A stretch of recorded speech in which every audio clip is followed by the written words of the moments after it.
Brian from Managed Comics here, and I just want to show you a couple cool new features that we've just added to Managed Comics. So number one out of the gate is we have added to the subscription page, if something is a graphic novel or a trade paperback, first of all, it's now pre-order instead of subscribe, since you're only subscribing to one issue of it.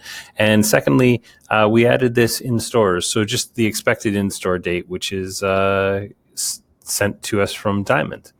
Now, the cool thing. So you're all aware of our pull list feature, so I'm going to go ahead and pull customer orders.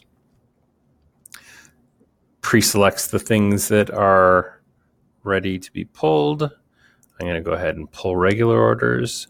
I have no special orders that are ready to be pulled, so I'll just go ahead and pull that.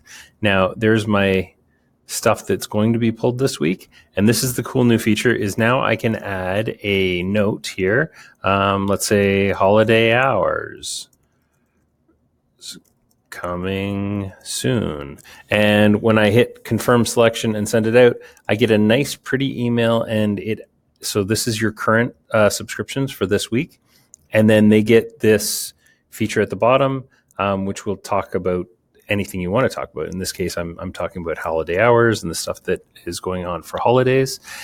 And yeah, that's just now part of your subscription pulls.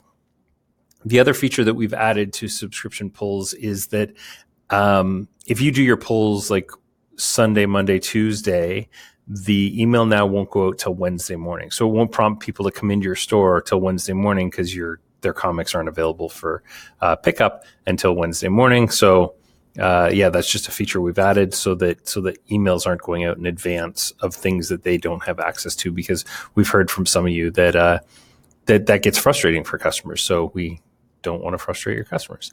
So those are two new little features, and I hope to be back with a new exciting feature later in the week or early next week.